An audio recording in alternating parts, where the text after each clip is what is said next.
श्री शिव महापुराण रुद्र संहिता युद्ध खंड अर्थ 53वां अध्याय। क्रुद्ध बाणासुर का अपनी सेना के साथ अनिरुद्ध पर आक्रमण और उसे नागपाश में बांधना, दुर्गा के स्तवन द्वारा अनिरुद्ध का बंधन मुक्त होना। श्रवण कुमार वाच अथ बाणासुरः क्रुद्धस्तत्र गत्वा ददर्शतं दिव्यलीलात्वपुखं प्रथमे वयसि स्थितं। सनत कुमार बोले, इसके बाद बाणासुर ने अत्यंत क्रुद्ध हो वहां जाकर दिव्य लीला से युक्त शरीर वाले तथा नवीन युवावस्था से संपन्न उन अनिरुद्ध को देखा। तम दृष्ट्वा विस्मितं वाक्यं कि कारणं था भ्रमेत बाणः क्रोध परितात्मा युधि शौंडो हसन्यो अहो मनुष्य रूपाढ्य साहसी धैर्यवानिते कोयमागत कालश्च दुष्ट भाग्यो विमूढ़धीः येन मे कुलचारित्रं दूषितं दुहिताहिता तं मारयध्वं कुपिताः शीघ्रं शस्त्रैः सुदारुणैः दुराचारं च तं बद्धा घोरे कारागृहे ततः रक्षध्वं विकटे वीरा बहुकालं विशेषतः न जाने कोऽयं भयः को वा घोरपराक्रमः विचार्येति महाबुद्धिः संदिग्धो भूच्छरासुरः। उन्हें देखकर आश्चर्यचकित हो युद्ध में प्रचंड वह बाणासुर क्रोध से आग बबूला हो हंसते हुए अनेक उनके आने के कारणों पर विचार करता हुआ राक्षसों से बोला, अहो इतना रूपवान साहसी धैर्यशील अभागा एवं मूर्ख यह कौन पुरुष है जिसकी मृत्यु आसन्न है और जिसने मेरी पुत्री को दूषित कर मेरा कुल दूषित कर दिया है। तुम लोग क्रुद्ध होकर अपने अति कठोर शस्त्रों से शीघ्र ही उसका वध करो अथवा इस दुराचारी को बांधकर भूतकाल के लिए घोर तथा विकट कारागार में रखो। मालूम नहीं कि निर्भीक एवं महापराक्रमी यह कौन है। यह सोचकर वह महाबुद्धि बाणासुर संदेह में पड़ गया। ततो दैत्येन सैन्यं तु 10,000 शनैः उधाय तस्य वीरस्य व्याहदिष्टं पापबुद्धिना। इसके बाद उस पापबुद्धि दैत्य ने उस वीर को मारने के लिए 10,000 सैनिकों को आज्ञा दी। तदादिष्टास्तु ते वीराः सर्वतोऽन्तःपुरं द्रुतं छादयामासुरत्युग्रांश्छिन्धीभिन्दितिवादिनः। उसके द्वारा आदिष्ट समस्त वीरों ने मारो काटो कहते हुए शीघ्र ही चारों ओर से अंतःपुर को घेर लिया। शत्रु सैन्यं ततो दृष्ट्वा गर्जमानः यादवः अंतःपुरं द्वारगतं परिघं गृह्य चातुलं निष्क्रांतो भवनात् तस्माद् वज्रहस्तः इवान्तकः तेन तान् किंकरान् हत्वा पुनश्चान्तःपुरं ययौ। एवं 10,000 सैन्यानि मुनिसत्तं जघान रोषरक्ताक्षो वर्धितः शिव तेजसा। तब शत्रु सेना को अंतःपुर के द्वार पर आया हुआ देखकर गर्जना करते हुए वे अनिरुद्ध अतुलनीय परिघ हाथ में लेकर हाथ में वज्र लिए हुए काल के समान भवन से निकले और उससे समस्त सैनिकों का वध कर पुनः अंतःपुर में चले गए। हे मुनिश्रेष्ठ, इस प्रकार शिव के तेज से पराक्रमशील अनिरुद्ध ने क्रोध से रक्त नेत्र हो 10,000 सेनाओं का वध कर दिया। लक्ष्ये हतेत योधानां ततो बाणासुरो रुका कुंभाण्डं सगृहीत्वा तु युद्धे शौण्डं समाहूयत्। अनिरुद्धं महाबुद्धिं द्वन्द्वयुद्धे महाहवे प्रद्युम्ने लक्षितं शैव तेजसा प्रज्वलत्तनुम्। इसके बाद पुनः युद्ध के लिए आई हुई 1,00,000 सेना का वध कर दिए जाने पर क्रोध में भरे हुए बाणासुर ने युद्ध कुशल कुंभांड को लेकर शिव तेज से रक्षित तथा कांतिमान शरीर वाले महाबुद्धिमान प्रद्युम्न पुत्र अनिरुद्ध को उस महायुद्ध में द्वंद्व युद्ध के लिए ललकारा। ततो 10,000 तुरंगाणां रथोत्तमान् युद्ध प्राप्तेन खड्गेन दैत्येन्द्रस्य जघान सह। तब उन्होंने दैत्येंद्र की 10,000 सेना उतने घोड़े और उतने ही रथों को उसी के खड्ग से नष्ट कर दिया जो द्वंद्व युद्ध में उन्हें बाणासुर से प्राप्त हुआ था। तद्वधाय ततः शक्तिं कालवैश्वानरोपमां अनिरुद्धो गृहीत्वा तां तया तं निजघानः।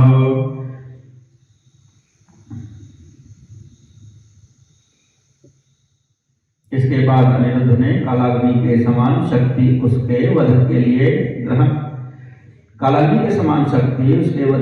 ग्रहण कर उसके ऊपर प्रहार किया। रथोपस्थे ततो बाणस्तया शक्त्या हतो दृढं सशाश्वस्य तत्क्षणं वीरस्तत्रैवान्तर्धीयत। इसके बाद रथ के पिछले भाग में स्थित वह वीर बाणासुर उस शक्ति से दृढ़तापूर्वक आहत होते ही रथ एवं घोड़ों के सहित उसी क्षण वहीं पर अंतर्ध्यान हो गया। तस्मिन् सत्त्वदर्शनं प्राप्ते प्राद्युम्निर्पराजितम् आलोक्य ककुभः सर्वाः तस्थौ गिरिवाचलः। अदृश्यमानस्तु तदा कूटयोधः सदानवः नानाशस्त्रसहस्रस्तं जघान ही पुनः पुनः। तब बिना पराजित हुए उस दैत्य के अंतर्धान हो जाने पर अनिरुद्ध सभी दिशाओं की ओर देखकर पहाड़ के समान अचल हो गए।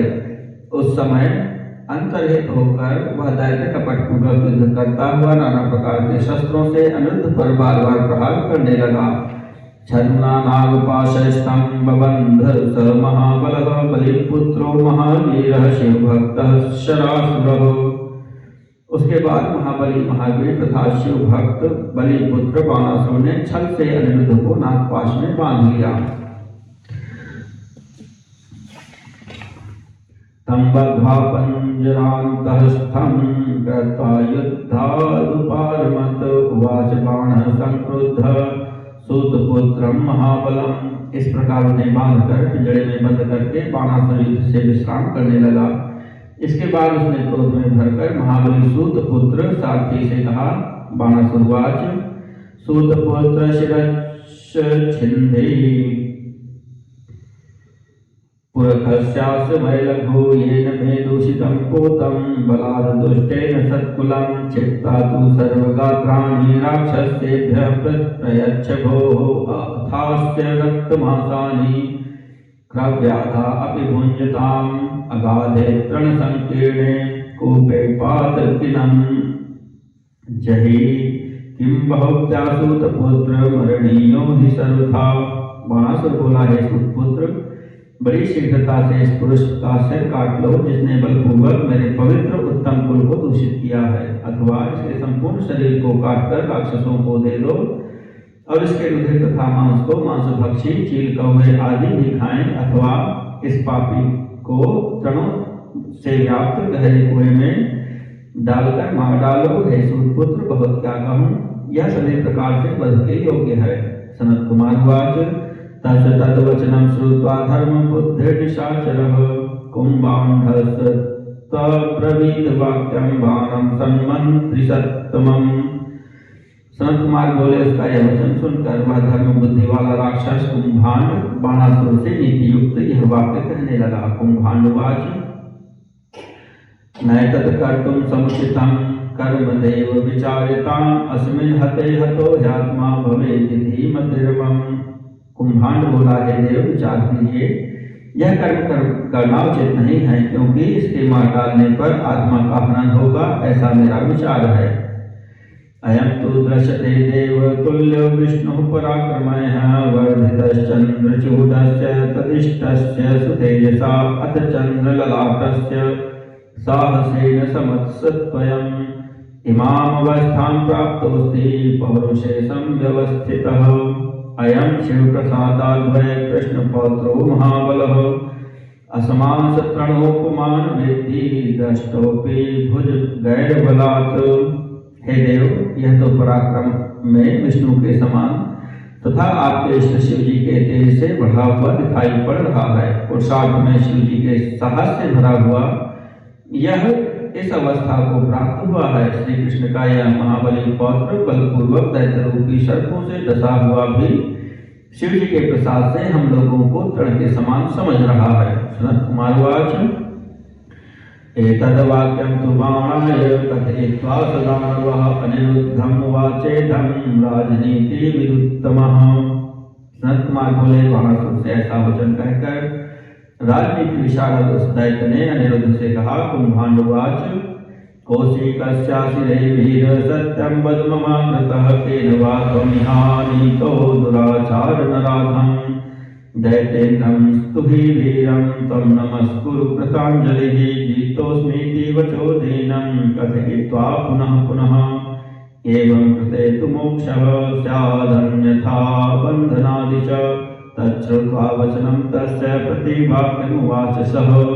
कुंभांड बोला, हे वीर, हे दुराचारी, हे नराधम, तुम कौन हो, किसके पुत्र हो और तुमको यहाँ कौन लाया है? यह सब मेरे समक्ष सत्य सत्य कहो और मैं हार गया। इस प्रकार का दिन वचन बार बार कहकर हाथ जोड़कर दैत्येंद्र की स्तुति करो तथा उन्हें नमस्कार करो। ऐसा करने पर तुम बंधन से मुक्त हो जाओगे, अन्यथा बंधे रहोगे। उसका यह वचन सुनकर वे उत्तर देने लगे। अनिरुद्धवाच रे दैत्याधम सखे कर पिंडोपजीवक निशाचर दुराचार शत्रु धर्मम न वेत्सि भोः। अनिरुद्ध बोले, हे अधम दैत्य मित्र, प्रजा द्वारा प्राप्त धन से आजीविका चलाने वाले हे निशाचर, हे दुराचारी, तुम शत्रु धर्म को नहीं जानते। दैन्यं पलायनं चात्र शूरस्य मरणाधिकं विरुद्धं चोपशल्यं च भवेदिति मतिर्मम। दीनता तथा युद्ध से भागना शूर के लिए मरने से भी बढ़कर है। यह प्रतिकूल और शल्य के समान दुखदायी है, ऐसा मेरा विचार है। क्षत्रिय शरणे श्रेयो मरणं सम्मुखे सदा न वीरमानिनो भूमौ दीनस्यैव कृताञ्जलिः। वीर तथा मानी क्षत्रिय के लिए संग्राम में सम्मुख होकर मृत्यु को प्राप्त हो जाना श्रेयस्कर है, किंतु दीन की भांति हाथ जोड़कर भूमि पर रहना श्रेष्ठ नहीं है। सनत कुमार वाच इत्यादि वीरवाक्यानि बहूनि स जगादतं तदा कर्ण्यसबाणो स विस्मितो भूचुकोप च तदोवाच नभोवाणी बाणस्याश्वासनाय हि सर्वतां सर्ववीराणाम् अनिरुद्धस्य मंत्रिणः। शरद कुमार बोले, इस प्रकार के वीरतापूर्ण अनेक वाक्य अनिरुद्ध ने उस दैत्य से कहे। यह सुनकर बाणासुर सहित वह कुंभांड आश्चर्यचकित हुआ और क्रोधित हो उठा। उसी समय सभी वीरों अनिरुद्ध तथा मंत्री को सुनाते हुए उस बाणासुर को समझाने के लिए आकाशवाणी हुई। व्योमवाच भो भो बाण महावीर न क्रोधं कर्तुमर्हसि बलिपुत्रोऽसि सुमते शिव भक्त विचार्यताम्। आकाशवाणी बोली, हे महावीर, हे बाणासुर, हे सुमते, हे शिव भक्त, तुम बलि के पुत्र हो, तुम्हारे लिए क्रोध करना उचित नहीं है, इस पर जरा विचार करो। शिव सर्वेश्वरः साक्षी कर्मणां परमेश्वरः तद्धीनमिदं सर्वं जगद्वये सचराचरम। शिव जी सबके ईश्वर, कर्मों के साक्षी तथा परमेश्वर हैं। यह चराचर जगत उन्हीं के अधीन है। स एव कर्ता भर्ता च संहर्ता जगतां सदा रजः सत्त्वतमोधारी विधि विष्णुहरात्मकः सर्वस्यान्तर्गतः स्वामी प्रेरकः सर्वतः परः निर्विकारो नित्यमायाधीशोऽपि निर्गुणः तस्येच्छया बलो गेयो बलिवरात्मज इति विज्ञाय मनसि स्वस्थो भव महामते। वे ही सत्वगुणी, रजोगुणी और तमोगुणी होकर ब्रह्मा विष्णु तथा शिव के रूप से इस जगत के कर्ता, पालक तथा संहारक हैं। वे सबके अंतर्यामी, स्वामी, सबके प्रेरक, सबसे परे, निर्विकार, अविनाशी, नित्य माया के अधिपति तथा निर्गुण हैं। हे बलि के श्रेष्ठ पुत्र, उनकी इच्छा से निर्बल को भी बलवान जानना चाहिए। हे महामते, ऐसा मन में जानकर सावधान हो जाओ। गर्वापहारी भगवान नाना लीला विशारदः नाशयिष्यसि ते गर्भविधानं भक्तवत्सलः। अभिमान का नाश करने वाले, भक्तों का पालन करने वाले तथा नाना प्रकार की लीला करने में निपुण भगवान सदाशिव अभी तुम्हारा अभिमान नष्ट करेंगे। सनत कुमार वाच इत्याभाषण भोवाणी राम महामुने बाणासुरस्तद्वचनादनिरुद्धं न जगदिवान् किन्तु स्वान्तःपुरं गत्वा पपौ पापमनुत्तमम् तद्वाक्यं च विसस्मार विजहार विरुद्धधीः ततो निरुद्धो बद्धस्तु नागभोगैर्विशोल्बणैः प्रिया तप्तचोच्चेतास्तु दुर्गं सस्मार तत्क्षणात्। सनत कुमार बोले, हे महामुने, ऐसा कहकर आकाशवाणी शांत हो गई और बाणासुर ने उसके वचन के अनुसार अनिरुद्ध को नहीं मारा, किंतु अपने अंतःपुर में जाकर उसका प्रतिकूल बुद्धि वाले ने उत्तम रस का पान किया और वह उस वचन को भूल गया तथा विहार करने लगा। उसके बाद भयंकर विष वाले नागों से बंधे हुए तथा प्रिया के बिना अतृप्त चित्त वाले अनिरुद्ध ने उसी क्षण दुर्गा देवी का स्मरण किया। अनिरुद्ध वाच शरण्ये देवी बद्धोस्मि दह्यमानस्तु पन्नगैः आगच्छते पुरुत्राणं यशोदे चण्डरोषिणी शिवभक्ते महादेवी सृष्टि स्थित्यन्तकारिणी तां विना रक्षको नान्यस् तस्मात् रक्ष शिवे माम्। अनिरुद्ध बोले, हे शरण्ये, हे देवी, हे यशोदे, हे चंडरोषिणी, मैं बंधा हूँ तथा सर्पों से भस्म हो रहा हूँ, आप आइए और मेरी रक्षा कीजिए। हे शिवभक्त, हे शिवे, हे महादेवी, आप सृष्टि स्थिति तथा प्रलय करने वाली हैं, आपके अतिरिक्त कोई भी रक्षा करने वाला नहीं है, अतः आप मेरी रक्षा कीजिए। सनत कुमार वाच तेनेत्थं तोषिता तत्र काले भिन्नाञ्जन प्रभा ज्येष्ठ कृष्ण चतुर्दश्यां सम्प्राप्तासीन् महाशिनी महानिशि गुरुभिर्मुष्टिनिर्घातैर्धारयामास पंजरं शरानुस्तान् भस्मसात् कृत्वा सर्परूपान् भयानकान् मोचयित्वा निरुद्धं तु ततश्चान्तःपुरं ततः प्रवेशयित्वा दुर्गा तु तत्रैवादर्शनं गता। सनत कुमार बोले, उनके द्वारा इस प्रकार की स्तुति किए जाने पर निखरे हुए काजल के समान वर्ण वाली काली जी ज्येष्ठ मास के कृष्ण पक्ष की चतुर्दशी को महानिशा में प्रकट हुई। उन्होंने अपनी विशाल मुष्टि के प्रहार से उस पिंजरे को तोड़ दिया तथा उन भयानक सर्परूपी बाणों को भस्म कर अनिरुद्ध को बंधन मुक्त करके उन्हें अंतःपुर में प्रविष्ट कराने के पश्चात दुर्गा वहीं पर अंतर्ध्यान हो गई।